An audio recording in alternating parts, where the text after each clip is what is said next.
Hello friends, welcome to my channel. আজকে আমি আলু পনির দিয়ে সুস্বাদু সজনে ডাঁটার রেসিপি নিয়ে এসেছি। এইভাবে একবার আলু পনির দিয়ে সজনে ডাঁটার তরকারি রান্না করে খেয়ে দেখবেন, স্বাদ হবে অসাধারণ। তাহলে চলুন দেখে নেই নিরামিষ আলু পনির দিয়ে সজনে ডাঁটার তরকারিটা আমি কিভাবে রান্না করব। প্রথমে কড়াই গরম করে নিয়ে এর মধ্যে দিয়ে দিলাম সর্ষের তেল। তেল ভালোভাবে গরম হয়ে গেলে চুলার আঁচটা একদম কম আঁচে রেখে এর মধ্যে দিয়ে দিলাম সামান্য একটু লবণ, হলুদের গুঁড়া। এইগুলিকে হালকা একটু মিশিয়ে নেওয়ার পর দিয়ে দেব 200 গ্রাম পনির। এখন এইগুলিকে উল্টে পাল্টে ভেজে নিতে হবে। পনিরগুলিকে বেশি সময় নিয়ে ভেজে নিতে হবে না, 1 মিনিটের মতো ভেজে নিলেই হয়ে যাবে। তো পনিরগুলিকে ভেজে নেওয়ার পর এখন আমি এইগুলিকে নামিয়ে নিচ্ছি।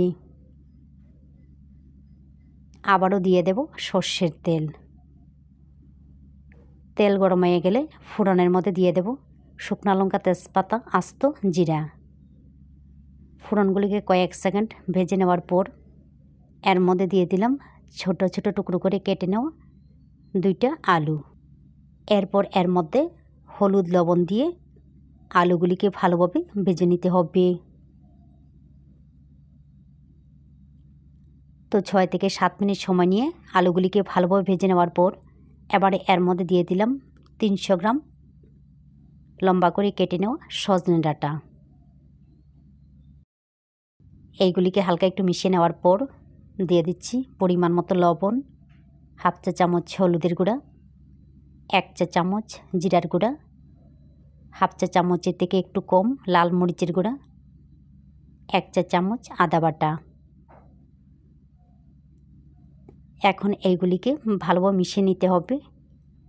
বেশি শুকনো হয়ে গেলে 1 থেকে 2 চামচের মতো জল দিয়ে ভালোভাবে মিশিয়ে নিতে পারেন। মিশিয়ে নেওয়ার সময় এর মধ্যে দিয়ে দিলাম টুকরো করে কেটে নেওয়া একটা টমেটো। এইগুলিকে ভালোভাবে মিশিয়ে নেওয়ার পর একদম কম আঁচে ঢাকনা দিয়ে কষিয়ে নেব।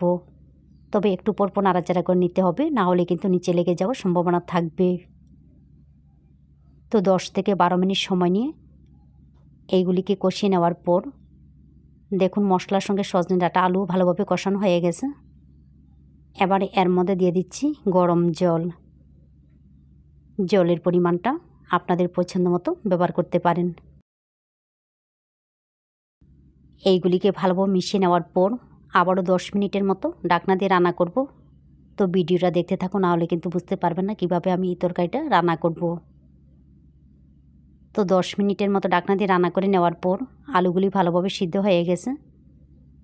এখন হাতার সাহায্যে 3 থেকে 4 টুকরো এইভাবে ভেঙে দিতে হবে। কয়েক টুকরো আলু ভেঙে দিলে ঝোলটা ভালো লাগবে।